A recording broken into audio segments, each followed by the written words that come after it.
નમસ્કાર વિદ્યાર્થી મિત્રો, એમજે ટ્યુશન ક્લાસીસમાં ફરીથી તમારા બધાનું હાર્દિક સ્વાગત છે. આજે આપણે ધોરણ 11 આંકડાશાસ્ત્ર જેનું ચેપ્ટર નંબર 6 એના ઉદાહરણ નંબર 4 ની આજે આપણે ચર્ચા કરવાના છે. તો ઉદાહરણ નંબર 4 ની અંદર શું કીધું છે એ જોઈએ. તો ઉદાહરણ નંબર 4 ની અંદર કીધું છે કે 56 ગુણ્યા n ફેક્ટોરિયલ બરાબર કેટલા આપેલા છે? 8 ફેક્ટોરિયલ હોય તો n ની કિંમત શોધો. એટલે કે આના ઉપરથી આપણે શું મેળવવાનું કીધું છે? n મેળવવાનું. તો આમાં આપણે મગજ હલાવવાનું. અહીંયા આ n ફેક્ટોરિયલ છે 56, એટલે એનો મીનિંગ શું થાય? 8 નો ગુણાકાર ક્યાં સુધી કરવાનો? 56. તો ક્યાં સુધી થશે? ચલો 56 ગુણ્યા n ફેક્ટોરિયલ, તો 8 ગુણ્યા કેટલા કરવાના? 7. લાઈન ટુ લાઈન જ કરવાના છે, આડાવડા તો થાય નહીં. અને ગુણ્યા શું કરશું? 6 ફેક્ટોરિયલ. 8 સત્તુ ને 56. ખબર પડી? હવે આ 56 ક્યાં આવી જાય? આના છેદમાં. તો n ફેક્ટોરિયલ બરાબર 8 ગુણ્યા 7 ગુણ્યા 6 ફેક્ટોરિયલ, અથવા તો આ 56 લખી નાખો. એ કેટલા લખશું આપણે? 56. અને છેદમાં પણ શું આવશે? 56. આ ક્યાં આવી ગયા? આના છેદમાં. ખબર પડી?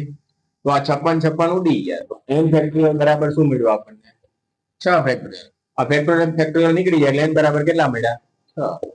આ હતું ઉદાહરણ નંબર 4. ખબર પડી? કોઈને કઈ પ્રશ્ન? ઓકે. હવે ઉદાહરણ નંબર 5. તો ઉદાહરણ નંબર 5 ની અંદર શું કીધું એ પણ આપણે જોઈએ. તો ઉદાહરણ નંબર 5 ની અંદર કીધું છે કે n ફેક્ટોરિયલ છેદમાં 2 બરાબર કેટલા આપેલા છે? 60 હોય તો n ની કિંમત શોધો. આમાં પણ આપણે શું મેળવવાનું છે? n. તો n મેળવવો હોય, અહીંયા બરાબરમાં 60 છે, તો આ શું થઈ જશે? આની સાથે 2, આની સાથે 60 સાથે શું થઈ જશે? ગુણાકાર. તો n ફેક્ટોરિયલ બરાબર શું મળશે? 120. તો કઈ એવી સંખ્યા છે જેનું લાઈન ટુ લાઈન ગુણાકાર કરતા ક્રમમાં કે જેનો ગુણાકાર 120 થાય?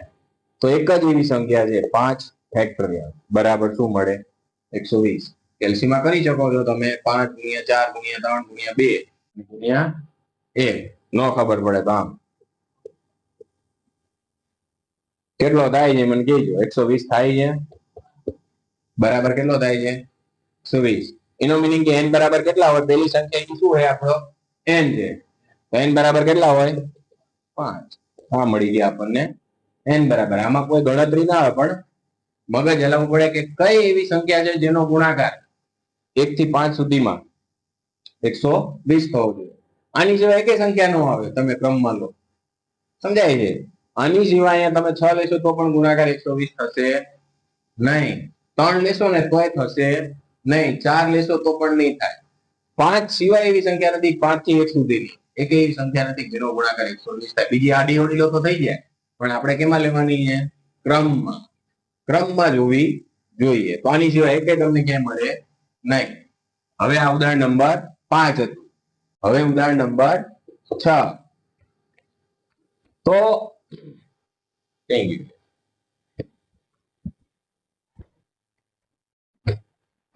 કેટલામાં પેજ પર હવે? હા, એ આપણા માટે મોસ્ટ ટાઈમ બી થોડુંક લાંબુ છે. તો ઉદાહરણ નંબર 6 ની અંદર આપણને કીધું છે n પ્લસ 2 p3, પછી શું આપેલું છે? જેમ n પ્લસ 1 કૌંસમાં p3 બરાબર શું આપેલું છે? 10/7 હોય તો n ની કિંમત શોધો. તો ખાસ કરીને અહીંયા ધ્યાન રાખવાનું, સાદુરૂપ આપતા આવડવું જોઈએ. આનો મીનિંગ શું થાય છે? હું આ રીતના લખી શકું કે n પ્લસ 2 p3 છેદમાં શું આવશે? n પ્લસ 1 જેમ આપેલા એટલે આ શું આવે? છેદમાં p3 બરાબર શું થાય? 10/7. બરાબર. હવે આના માટેનું સૂત્ર. હવે સૂત્ર ક્યાંથી સ્ટાર્ટ કરવાનું છે ખબર છે? અહીંયા ક્યાં કેટલા આપેલા છે? n plus 1. તો આ રીતના n plus 1 2 plus n plus 1, પછી અહીંયા n આવે 3 સુધીનો જ લંબાવો. અહીંયા r બરાબર કેટલા આપેલા છે 3, તો કેટલા પદ થયા આપણા 3. ખબર પડી? અહીંયા જેટલા આપેલા અહીંયાથી આપણું સૂત્ર ચાલુ થાય. સમજાય છે? આમ આપણું સૂત્ર ક્યાંથી ચાલુ થાય? n-1. આ ક્રમમાં છે જો n+2 પછી n+1 અને n-0 કરો એટલે શું આવે n. અને અહીંયા પણ નીચે પણ એ સૂત્ર આવશે, પણ અહીંથી ક્યાંથી ચાલુ થશે આપણે n+1 પછી n આવશે અને n-1 આવશે. ખબર પડી? તો હવે બરાબર શું લખશું આપણે 10/7. જેવું તો ઉડાડવાનું, બાકી એમ જ રાખવાનું. જો અહીંયા n છે, અહીંયા n છે, અહીંયા n+1 છે, અહીંયા પણ ઉપર શું વધ્યું n+2 અને નીચે n-1 બરાબર 10/7. શું પ્રશ્ન છે? તો બોલ બોલ બોલ. કઈ છે ના સમજાણું એવું? ઓકે. તો આનો આની સાથે ચોકડી ગુણાકાર તો બધાને આવડે છે. આનો આની સાથે ગુણાકાર થશે, આનો આની સાથે, એટલે કે 7 ગુણ્યા શું થશે n+2 બરાબર શું થશે 10 ગુણ્યા શું થશે આનો આની સાથે ગુણાકાર થાય એટલે 10n-1. સમજાણું? આનો આની સાથે ગુણાકાર, આનો આની સાથે ગુણાકાર. હવે આનો આની સાથે ગુણાકાર થાય એટલે કેટલા થાય 7n વત્તા 7 દુ ને 14 બરાબર 10n-10. રેડી? પહેલા અમે 7 નો n સાથે ગુણાકાર કર્યો, પછી 7 ગુણ્યા 2 કર્યા એટલે 7 દુ ને શું થયા 14. એ જ વસ્તુ અહીંયા કરી કે 10 નો મેં કેની સાથે ગુણાકાર કર્યો n સાથે એટલે 10n થયા અને 10 ગુણ્યા 1 કર્યા એટલે શું આવશે 10. નિશાની જે આપેલી એમને જ રાખવાની. ઓકે. હવે આ 10 આ બાજુ આવે, માઇનસ તો કેવા થઈ જશે આ બાજુ એટલે પ્લસ, અને આ 7n ઓલી બાજુ એટલે કેવા થઈ જાય માઇનસ. તો 14 વત્તા 10 બરાબર 10n-7n. ખબર પડી? હંમેશા ના ખબર પડે ને તો નાની મોટી સંખ્યામાંથી ને શું કરવાની, નાની સંખ્યા શું કરવાની બાદ કરવાની. મેં 10n ને આમ કેમ ના લીધા? કારણ કે 10n થયા એ 7n કરતા મોટા કે નાના? નાના. તો 7n ઓલી બાજુ જશે, આ 10 આ બાજુ આવશે. સમજાણું? તો આ બંનેનો સરવાળો કર્યો એટલે કેટલા થાય 24. અને 10n માંથી 7n બાદ કરીએ એટલે 3n. તો n બરાબર 24 ભાગ્યા કેટલા કરશું આપણે 3. તો 8 તરીને 24 એટલે n બરાબર કેટલા મળશે આપણને 8. સમજાણું બધાને? કોઈને કઈ પ્રશ્ન આમાં? કોઈને કઈ ડાઉટ છે? ઓકે. તો આ તો આપણું ઉદાહરણ નંબર 6. લખી નાખો ફટાફટ. નો ખબર પડી હોય તો નીચે કોમેન્ટ ની અંદર જણાવી શકો છો. હવે તમારા માટે ઉદાહરણની શરૂઆત સાચી થાય છે. 2 જ મિનિટમાં ઉદાહરણ પતી જશે, એટલે ખાસ કરીને અહીંયા તમને કીધું છે કે એક કુટુંબમાં 3 સભ્યો. હંમેશા યાદ રાખવાનું કે છઠ્ઠા ચેપ્ટર ની અંદર રકમ સમજાશે ને તો જ દાખલા આવડશે. રકમમાં કઈ જ ખબર નહીં પડે તો કઈ નહીં ખબર પડે અને આવડશે નહીં. અહીંયા તમને એમ કીધું છે કે એક કુટુંબની અંદર 3 સભ્ય છે. ટોટલ કેટલા સભ્ય છે 3. પતિ, પત્ની અને પુત્રી. આમ ટોટલ કેટલા સભ્ય થયા 3. હવે આ ત્રણેય લોકોને શું કરવો છે ફેમિલી ફોટો પાડવો છે. એટલે કે એક ગ્રુપ ફોટા માટે એક હારમાં કેટલી રીતના ગોઠવી શકાય. અહીંયા કઈ વિચારવાનું નહીં, ટોટલ કેટલા વ્યક્તિ છે 3. તો ગોઠવણી કરવા માટેનું સૂત્ર છે NP/r બરાબર n ફેક્ટોરિયલ છેદમાં n-r ફેક્ટોરિયલ. હવે અહીંયા આપણને n એટલે કેટલા આપેલા, ટોટલ કેટલા વ્યક્તિ આપેલા છે 3, અને ગોઠવવાને પણ કેટલા ને 3. તો r બરાબર પણ કેટલા થશે 3. તો NP એટલે કે 3p3 બરાબર શું થશે 3 ફેક્ટોરિયલ. સૂત્ર પ્રમાણે કરવાની કઈ જરૂર નથી, ખાલી અગત્યના પરિણામો યાદ રાખો ને. 3p3 આવે ને એટલે સમજી લેવાનું એનો જવાબ શું મળે તમને, ખાલી 3 ફેક્ટોરિયલ. કારણ કે નીચે શું આવે 3 - 3 એટલે 0 નો આવે, 1 ફેક્ટોરિયલ. સમજાય છે? એટલે કોઈએ 0 લખો ને આખા દાખલાનો જવાબ શું આવે 0. સમજાય છે? અહીંયા તમે 3 - 3 કરો એટલે શું આવે નીચે 0 આવે જ નહીં. સમજાય છે? પણ આપણે 0 ને અગત્યના પરિણામો આગળ આપેલા છે, તમે જોશો ને એટલે ખબર પડી જશે. હું અમને સમજાય દઉં એવું ન ખબર હોય તો. એનો મીનિંગ કે 3p3 આવે, NP અહીંયા NPR છે એટલે કે n જેટલા છે એટલા જ શું છે r છે. તો એનો જવાબ શું મળે તમને 3 ફેક્ટોરિયલ. હવે 3 ફેક્ટોરિયલ નો મીનિંગ શું થાય 3 × 2 × 1. એટલે આપણને જવાબ શું મળશે કે ત્રણેય વ્યક્તિને કેટલા પ્રકારે ગોઠવી શકાય 3 પ્રકાર. આનો મીનિંગ શું થાય કે 3 વ્યક્તિને કેટલા પ્રકારે ગોઠવી શકાય છે 3 પ્રકારે. તો કેટલો જવાબ આવશે 6. બસ આટલા જ રીતે એ ફોટો પાડી શકે. સમજાય છે? નીચે તમને ચિત્ર આપેલું છે પણ એ જોવાની જરૂર નથી કે કુલ ગોઠવણી કેટલા પ્રકારે થઈ શકે છે. આને શું કહેવાય? કુલ ગોઠવણી કેટલી થશે? 6. ઓકે, હવે જોઈએ દાખલા નંબર ઉદાહરણ નંબર 8. જો પેલા અગત્યના પરિણામો આપેલા છે. જોજો પેજ નંબર મેં સમજાવવાનું બાકી રહી ગયા. Page number 219. એ આપણે એક પ્રકારના સૂત્ર છે પણ દાખલામાં અત્યારે હવે દાખલામાં કઈ ઉપયોગ થશે નહીં. NP0 આપેલા હોય, NP0 આપેલા હોય એટલે કે અહીંયા કેમ અહીંયા 3 આપેલા છે પછી શું આપેલું અહીંયા 0 આપેલા હોય એટલે કે આ n એટલે કેટલા થયા? 3. બરોબર, આનું જ ઉદાહરણ લઉં છું. n એટલે આપણને કેટલા આપેલા છે? 3 અને r એટલે કેટલા આપેલા છે? 0. તો આનો જવાબ હંમેશા કેટલો આવે? 1. તો એ ઉપર સમીકરણમાં આપેલો છે. NP0 એટલે શું જવાબ આવે? હંમેશા 1 આવે. ઉપરનું જોવાનું છે, નીચે ગણતરી શું આપેલી છે જોવાનું. સમજાય છે?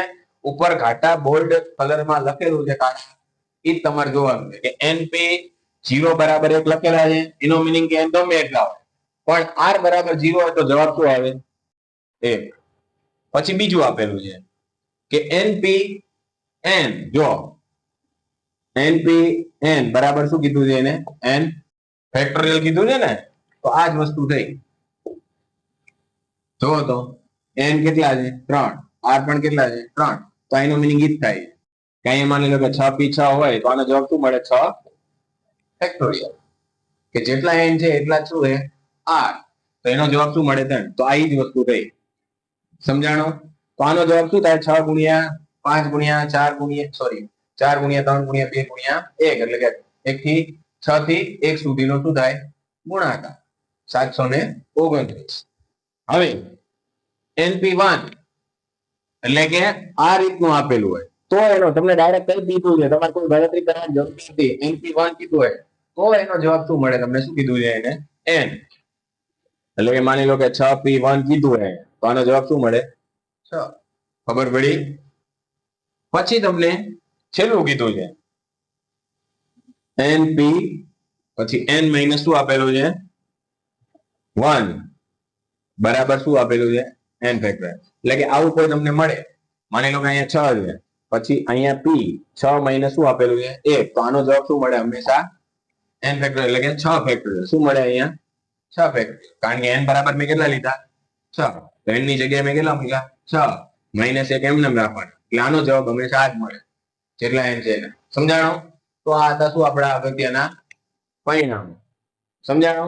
કે ડાયરેક્ટ તમારે કોઈ ગણતરી કરવાની જરૂર પડે નહીં, ડાયરેક્ટ તમે મૂકી શકો. અહીંયા NPN આયા તો એનો મીનિંગ કે 3 ફેક્ટોરિયલ ડાયરેક્ટ લખી શકીએ છીએ. સમજાણું? હવે જોઈએ આપણે ઉદાહરણ નંબર કેટલામાં હતું ભાઈ? 8. તો ઉદાહરણ નંબર 8 ની અંદર શું કીધું છે એ પણ જોઈ લઈએ. ઉદાહરણ નંબર 8 માં કીધું છે કે અહીંયા ઉદાહરણ નંબર 8, તો ઉદાહરણ નંબર 8 ની અંદર કીધું છે 2, 5, 7 અને 8 એ બધા જ અંકનો ઉપયોગ કરીને 4 અંકની એમાં પહેલું આપણને કીધું છે, પહેલું શું કીધું છે? કેટલી સંખ્યા બનાવી શકાય?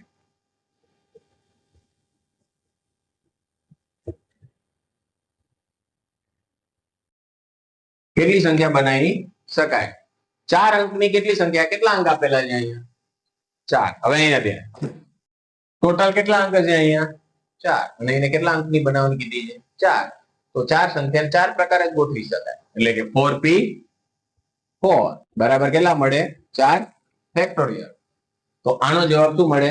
4 ગુણ્યા 3 ગુણ્યા 2 ગુણ્યા 1 બરાબર કેટલા મળે? 4 તારી 12, 12 દુ 24.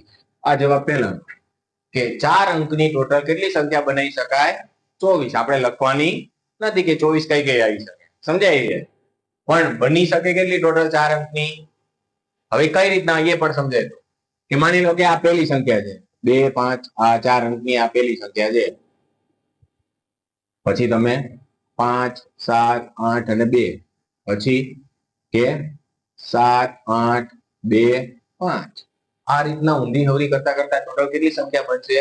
24. એનાથી એક પણ વધારે ન બની શકે. ટોટલ કેટલી સંખ્યા બને? 24 ખબર પડી. પણ આવી આપણે લખવાની નથી, એને પણ લખ્યું હોય આપણે લખવાની નથી. ખબર પડી કે કેવી રીતના 24 સંખ્યા બને? તો આવી ટોટલ 4 આંકડાની છે એવી ટોટલ કેટલી સંખ્યા બનાવી શકાય? તો 24 સંખ્યાની ગોઠવણી રહી, એટલે કે આ કુલ ગોઠવણી છે. હવે બીજો પ્રશ્ન જોઈએ. તો બીજા પ્રશ્નની અંદર શું કીધું છે કે તેમાંથી કેટલી સંખ્યા યુગ્મ હશે? એમાંથી કેટલી સંખ્યા શું કીધું છે? યુગ્મ હશે. તો યુગ્મનો મીનિંગ શું થાય? કેટલા જણાને ખબર છે? યુગ્મ એટલે શું થાય? ખબર છે? બસ રામાપીની જય. બેકી સંખ્યા થાય. યુગ્મ એટલે શું થાય? બેકી સંખ્યા. તો હવે અહીંયા ધ્યાન રાખવાનું કે આપણે ગણતરી કરવાની જ દેવાનું, પણ તમને એ પણ ખબર હોવી જોઈએ કે યુગ્મ સંખ્યા આપણને 4 માં ક્યાં ક્યાં દેખાય? એક તો પહેલા છે અને એક છેલ્લે. આ બે સ્થાન છે યુગ્મ સંખ્યા. સમજાય છે? આપણને શું કીધું છે? તો એટલી ખબર હોવી જોઈએ કે જેનો એકમનો અંક શું હોય? બેકી સંખ્યામાં આવતો હોય. સમજાય છે? આ ચાવી છે કે જેનો એકમનો અંક શું આવતો હોય? બેકી સંખ્યામાં. માની લો કે આ રીતના 24 આવતા હોય પાછળ, તો આને કેટલા વડે ભાગી શકાય? આ સંખ્યાને આપણે 2 વડે ભાગી શકીએ. પણ અહીંયા 3 આવતા હોત તો પાછળનો અંક જોવાનો છે કે જેનો એકમનો અંક શું હોય? 8 કે 2 હોય. કયો હોય? 8 કે 2. પાછળનો અંક જોવાનો છે. આગળ ગમે એવી સંખ્યા હોય તો પણ એને ભાગી શકાય છે, પણ પાછળની સંખ્યા હોવી જોઈએ. એકમનો અંક કયો છે એના આધારે નક્કી થાય. તો પાછળ આપણને અહીંયા યુગ્મ કીધું છે, એટલે કે બેકી સંખ્યા. કે બેકી સંખ્યામાં શું કીધું છે આપણને?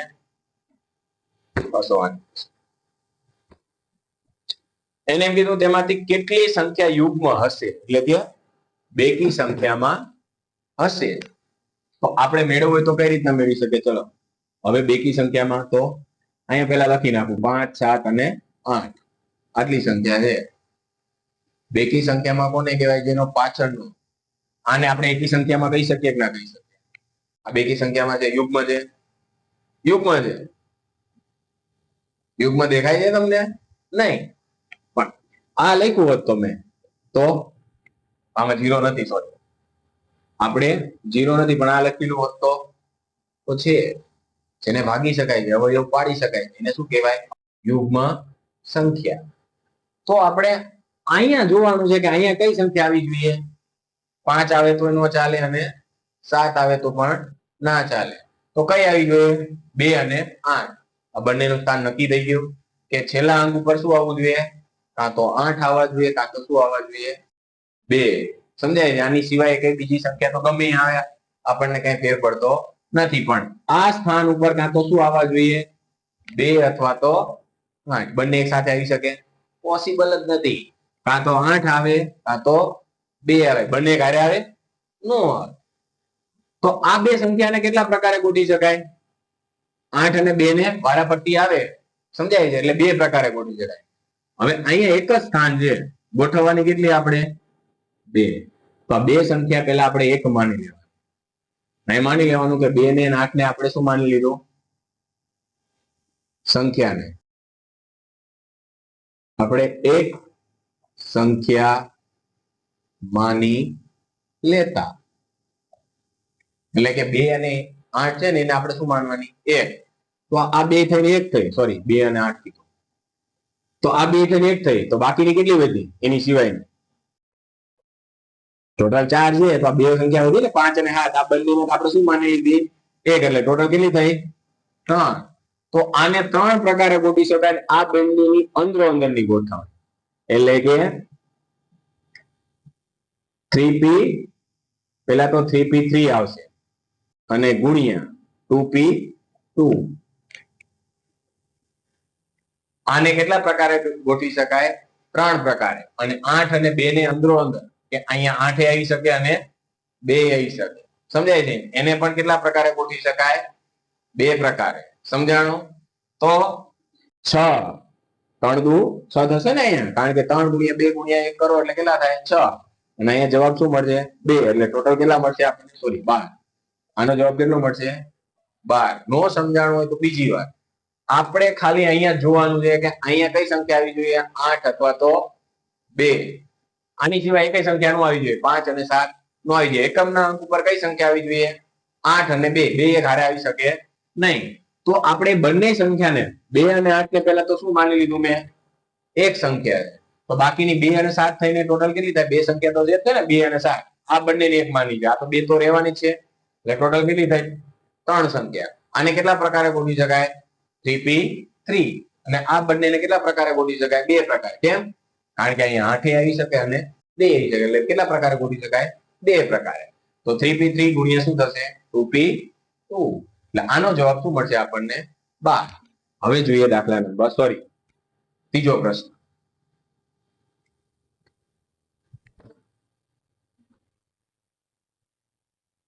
હવે ત્રીજા પ્રશ્નની અંદર કીધું છે કે કેટલી સંખ્યાને 5 વડે નિશેષ ભાગી શકાય? આ પણ મહત્વનું. ત્રીજાની અંદર કીધું છે કે કેટલી સંખ્યાને 5 વડે નિશેષ ભાગી શકાય. આની ચાવી જો તમે 8મા 9મા ધોરણની અંદર શીખી ગયા હોય, આપણને સંખ્યા આપેલી 5, 7 અને 8, આટલી સંખ્યા આપેલી છે. તો કઈ અહીંયા એમ કીધું છે કે કેટલી સંખ્યાને 5 વડે ભાગી શકાય? ટોટલ 24 થાય છે. 24 માંથી એવી કેટલી છે કે જેને આપણે 5 વડે ભાગી શકીએ? તો એની ગણતરી કરો કે આપણે લખી તો છે નહીં, પણ એટલી ખબર હોય કે જેનો એકમ અંક શું હોય? 5 હોય ને એને કેટલા વડે ભાગી શકાય? 5 વડે. આમાં 0 તો છે નહીં, તો પણ 0 હોત ને તોય 5 વડે ભાગી શકીએ આપણે. પણ આમાં 0 નથી આપણે, પણ જેનો એકમ અંક શું હોવો જોઈએ? 5. એટલે કે આ 5 છે ને અહીંયા જ આવવા જોઈએ, બીજે ક્યાંય આવવા જોઈએ નહીં. સમજાણું? કઈ રીતના જોઈએ પણ એક ખાલી સંખ્યા લખીને દેખાડું કે 2, 7 અને 8 ને છેલ્લે કેટલા આવવા જોઈએ? 5. બધી સંખ્યામાં છેલ્લે કેટલા આવવા જોઈએ? 5. એટલે આને કેલ્સીમાં તમે કરો તો 5 વડે ભાગી શકો. છેલ્લે કેટલા આવવા જોઈએ? 5 આવવા જોઈએ. તો જ એને 5 વડે નિશેષ ભાગી શકાય, નકર ભાગી શકાય નહીં. તમે ગમે એમ ચેક કરી શકો. આ રીતના લખો કે 8, 7 અને 5, તો પણ આને 5 વડે ભાગી શકો. પછી તમે એમ લખો 8, 2, 7, 5, અને તો પણ કેટલા વડે ભાગી શકો? 5 વડે. તમે કેલ્શિયમ ગમે એમ કરો, જવાબ આવશે તે એને કે પોઈન્ટમાં નહીં આવે. 5 વડે ભાગી જ શકાય. પણ એકમનો અંક શું હોવો જોઈએ? એટલે કે આ સ્થાન ઉપર કેટલા હોવા જોઈએ? 8 ની જગ્યાએ 5 હોવા જોઈએ. તો પૂછી નાખો હવે. સમજાઈ ગયું? એટલે કે છેલ્લા સ્થાન ઉપર કેટલા આવવા જોઈએ? આ એકમના અંક ઉપર 5. તો 5 ને એક જ પ્રકારે ગોઠવી શકાય, કારણ કે બીજી કોઈ સંખ્યા નથી. એટલે 5 ને અહીંયા સ્થાન નક્કી થઈ ગયું. ક્યાં આવવો જોઈએ ભાઈ? છેલ્લા સ્થાન ઉપર. એટલે કે અહીંયા જ આવવો જોઈએ, આની સિવાય હલવો જોઈએ નહીં, આડો અવળો ક્યાંય ન આવવો જોઈએ. તો એને એક જ પ્રકારે ગોઠવી શકાય. એટલે કે 5 ને કેટલા પ્રકારે ગોઠવી શકાય? 1p1. હવે 5 સિવાયની કેટલી સંખ્યા હતી? 3. તો એને કેટલા પ્રકારે ગોઠવી શકાય? 3. 3p3. એટલે આનો જવાબ કેટલો મળે? 6. 3 ગુણ્યા 2 ગુણ્યા 1, આનો તો એક જ મળવાનો છે. સમજાણું? એટલે આનો જવાબ કેટલો મળ્યો? કે કેટલી એવી સંખ્યા છે કે જેને 5 વડે ભાગી શકાય એવી ટોટલ કેટલી સંખ્યા છે? 6. ખબર પડે છે શું કહું છું? ઓકે. હવે આ તો આપણો પ્રશ્ન નંબર 3. હવે જોઈએ ચોથો. તો ચોથાની અંદર શું કીધું કે કેટલી સંખ્યાઓ 5000 કરતા મોટી હશે? હવે 5000 કરતા મોટી કીધી છે.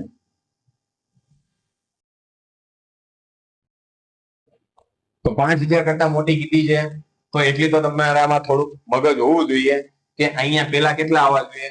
5. માની લો કે આ સંખ્યા રહી, આના લખવું હોય કેટલી આપેલી છે? 2, પછી 5, 7 અને 8. આ 5000 કરતા મોટી છે. આ તો 25 કેટલા થયા? 78. તો એનો મીનિંગ કે અહીંયા કેટલા આવવા જોઈએ? 5 આવે, 7 આવે અને 8, પણ 2 આવવા જોઈએ નહીં. 2 ગમે આવે પણ અહીંયા કેટલા આવવા જોઈએ? 7 આવે તો કેવી થઈ જાય? 5000 કરતા મોટી થઈ જાય. 5 આવે, સોરી 7 આવે તો પણ કેવી થઈ જાય? 5, 7000 થઈ. પછી અહીંયા 8 આવે તો પણ કેટલી થઈ? 8000. આપણને કેવી કીધી છે? 5000 કરતા મોટી. તો એનો મીનિંગ કે અહીંયા પહેલા સ્થાન ઉપર શું આવવું જોઈએ? 5, 7 અને 8. હમણાં અહીંયા કીધું તો એ જ રીતના કે અહીંયા પહેલા રહ્યા ને એક આંકડા 3 અંક તો આવી શકે નહીં. 3 માંથી કોણ આવે? કોઈ પણ એક. આ 3 અંકમાંથી શું આવશે? આર્યા ને અહીંયા આવવા જોઈએ. અહીંયા આ 3 માંથી કોઈ પણ એક આવે. એક આરે 3 આવશે નહીં આવે. તો આ 3 માંથી કોઈ પણ એક આવશે. એટલે કે 3p1. 3 માંથી કેટલાને ગોઠવા આપણે? 1 ને. આ 3 સંખ્યામાંથી કેટલાને આપણે કઈ છે આપણને ખબર નથી, પણ 3 માંથી કોઈ પણ એક આવશે. તો હવે કેટલી વધી? ચલો કોણ? 3 માંથી 1 ને જ ગોઠવી. તો બાકીની કેટલી વધી? 3 જ વધી. કેટલી વધી? 3. કેટલા જણા સમજણ? મેં અહીંયા એમ જ કીધું કે આ 3 માંથી કોઈ પણ એક આવે તો આપણે એકને જ ગોઠવી જાય. કેટલાને? આ 3 માંથી કોઈ પણ એક. તો બાકીની કેટલી વધી હજી? 3. 4 હતી એમાંથી એકને જ ગોઠવી છે તો બાકીની કેટલી વધી? 3. તો આનો જવાબ શું મળે તમને? 3p1 એટલે જોવો તો ઓલું સૂત્ર મૂકીને ચેક કરો તો આ સૂત્ર મૂકીને ચેક કરો તો કેટલા આવે? એમને ડાયરેક્ટ જવાબ ના.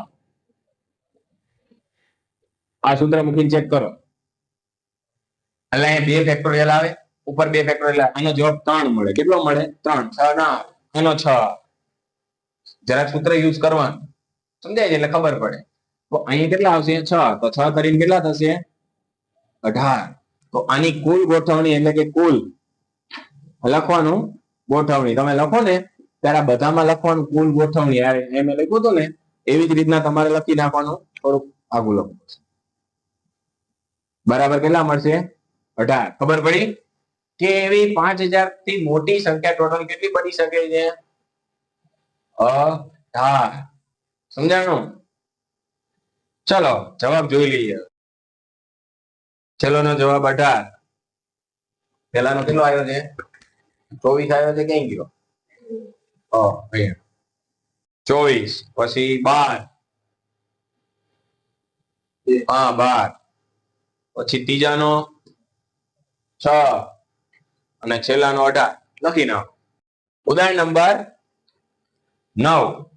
સેમ ટુ સેમ છે આની જેમ, પણ ઉદાહરણ નંબર 9 ની અંદર શું કીધું છે આપણને? 2, 5, 0 અને 7. તો જો ઉદાહરણ નંબર 9 એમાં આપણને 2 પછી 5, 0, 7 અને 9 આ બધા જ અંકનો ઉપયોગ કરીને કુલ 5 અંકની શું કીધું છે? કેટલી સંખ્યા બનાવી શકાય? હવે ખાસ અહીંયા ધ્યાન, બધાની બુક બંધ હોવી જેથી કરીને સમજાય. અહીંયા ધ્યાન હશે ને તો જ ખબર પડશે. આમાં ટોટલ કેટલી સંખ્યા આપી? 5. પણ આપણે કેટલા અંકની સંખ્યા બનાવવાની કીધી છે? 5. તો માની લો કે 0 આગળ આવે તો કેટલા અંકની? આ માની લો કે આ રીતના લખું 0, 2, 5, 7 અને 9 આ 5 અંકની કહેવાય. આગળ 0 લખવાથી કાંઈ જ ફાયદો નથી. હા પોઈન્ટમાં હોય તો બરાબર છે, પણ આનો મીનિંગ શું થાય? વાંચો શું? 2519. પણ આપણને આ તો 4 અંકની છે, આપણે કેટલા અંકની બનાવવાની છે? 5 અંક. એનો મીનિંગ કે 0 આગળ આવવો જોઈએ નહીં, નકર તો કેટલા અંકની? જો 0 આગળ આવે તો કેટલા અંકની થઈ જાય? 4 અંક.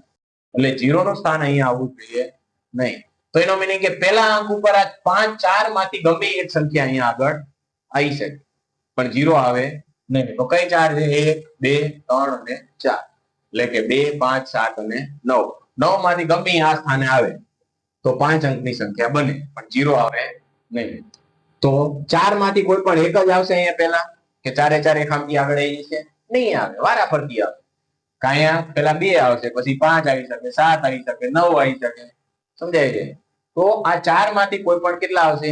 1. અહીંયા લખવાનું કુલ ગોઠવણી. હું બધામાં લખી શકું. આ થોડુંક આપણે આઘું રાખીએ. એટલે કે 4 માંથી કોઈ પણ એક સંખ્યા આવશે. મેં કેટલામાંથી અહીંયા ગોઠવી? 4 માંથી કોઈ પણ એક. આનો વંચાય શું? કે 4 માંથી કોઈ પણ એક સંખ્યા આવશે. કયા સ્થાન ઉપર? પ્રથમ સ્થાન ઉપર. સમજાય છે? તો બાકીની કેટલી સંખ્યા વધી? ચલો કોણ કહેશે? અને બાકીની સંખ્યા ક્યાં આવશે? ગમે સ્થાન ઉપર આવે, આડી અવડી ગમે. બાકી કેટલી વધી? 4 જ વધી. ટોટલ હે કેટલી? 5 છે. ટોટલ 5 છે, પણ 0 પહેલા નો આવવો જોઈએ. તો 0 વાળી નહીં સંખ્યા લેવાની, એની સિવાયની કેટલી છે? 0 વગરની 4 છે. તો 4 માંથી કોઈ પણ એક આવે અને બાકીની 5 માંથી આપણે એકને જ ગોઠવી છે, તો વધી કેટલી? 4. તો એને પણ કેટલા પ્રકારે ગોઠવી શકાય? 4p4. તો 4p1 એટલે કેટલા મળે? 4. અને અહીંયા 4p4 એટલે કેટલા થાય? 24. તો 24 ચોક કેટલા થાય? 96. તો કેટલી ટોટલ 5 અંકની કેટલી સંખ્યા બનાવી શકાય? ટોટલ 96. આ હતું આપણું ઉદાહરણ નંબર 9. ખબર પડી? બીજા કોઈને કઈ પ્રશ્ન છે કે બીજી વાર સમજાવું? ઓકે. અહીંયા એમ કીધું છે કે સુરત શબ્દના બધા જ અક્ષરો ની ઉદાહરણ નંબર 10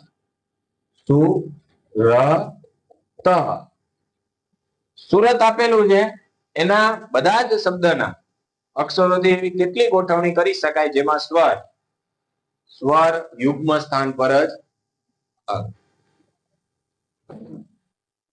હવે અહીંયા મહેરબાની કરી પછી લખજો. અહીંયા તમને એમ કીધું છે કે સુરત શબ્દના બધા જ અક્ષરોથી ટોટલ કેટલી સંખ્યા બનાવી શકાય કે જેમાં શું કીધું છે સ્વર. હવે આમાં પેલા કેટલા જણાને ખબર છે કે સ્વર કયા કયા છે? એક યુ છે અને એક એ છે. ટોટલ કેટલા? 2 છે. યુગ્મ સ્થાન એટલે બેકી સંખ્યાઓ. તો આ બીજા સ્થાન ઉપર છે ના કયા સ્થાન ઉપર છે? ચોથા. તો યુગ્મ સ્થાન ઉપર જ થયું. ખબર પડી શું કહેવા માંગુ છું? રકમ જે કહે છે ને એ જ સમજવાનું છે. કે રકમમાં કીધું છે કે સુરત શબ્દના બધા જ અક્ષરોથી કુલ કેટલી સંખ્યા બનાવી શકાય કે જેમાં સ્વર રહ્યા એ યુગ્મ સ્થાન ઉપર જ આવવા જોઈએ, બીજે કઈ જગ્યાએ આવવા જોઈએ નહીં. એટલે કે પહેલા, ત્રીજા અને પાંચમા સ્થાન ઉપર સ્વર આવવા જોઈએ નહીં, બીજા અને ચોથા સ્થાન ઉપર જ આવવા જોઈએ. એટલે કે આ એ રહ્યો ને અહીંયા આવવો જોઈએ અથવા તો યુ રહ્યો અહીંયા. સમજાણું? ખબર પડી બધાને? બીજી કોઈ જગ્યાએ આવવા જોઈએ નહીં. તો કુલ ગોઠવણી બરાબર. આ બે શબ્દને કેટલા પ્રકારે ગોઠવી શકાય? 2 પ્રકારે. અહીં આને અને આને, આ બંનેને, કારણ કે આ રહ્યો 2 જગ્યાએ આવશે. કારણ કે એ રહ્યો અહીંયા આવશે તો યુ ક્યાં આવશે? અહીંયા. અને યુ અહીંયા આવશે તો એ ક્યાં આવશે? અહીંયા. ટોટલ કેટલા પ્રકારે ગોઠવી શકાય? 2p2. હવે એની સિવાયના બાકીના શબ્દ ગમે અહીંયા, એને આપણે કઈ લેવા દેવા નથી. તો બાકીના શબ્દ કેટલા પ્રકારે ગોઠવી શકાય? કેટલા રહ્યા? આ 2 ને બાદ કરો તો એની સિવાયના કેટલા રહ્યા? 3. તો 3p3. ખબર પડી કે ભાઈ યુ અને એને કેટલા પ્રકારે ગોઠવી શકાય? સ્વરને 2 પ્રકારે. બાકીના જે શબ્દ રહ્યા ટોટલ 5 શબ્દ છે. આમાં કેટલા શબ્દ છે? ટોટલ 5. તો એમાંથી આપણે 2 ને ગોઠવી દીધા. એને એ અને યુ ને કેટલા પ્રકારે ગોઠવી શકાય? 2 પ્રકારે. તો બાકીના 3 શબ્દને કેટલા પ્રકારે ગોઠવી શકાય? 3 પ્રકારે. કારણ કે ગમે ત્યાં આવે, એનો કોઈ મિનિંગ છે નહીં. તો આનો જવાબ શું મળશે? 2. અને આનો જવાબ 6. તો ટોટલ કેટલા પ્રકારે ગોઠવી શકાય? 12. તો આ હતું આપણું ઉદાહરણ નંબર 10. હવે ઉદાહરણ નંબર 11 ની આપણે નેક્સ્ટ વિડીયોની અંદર ચર્ચા કરશું. જય હિન્દ, જય ભારત.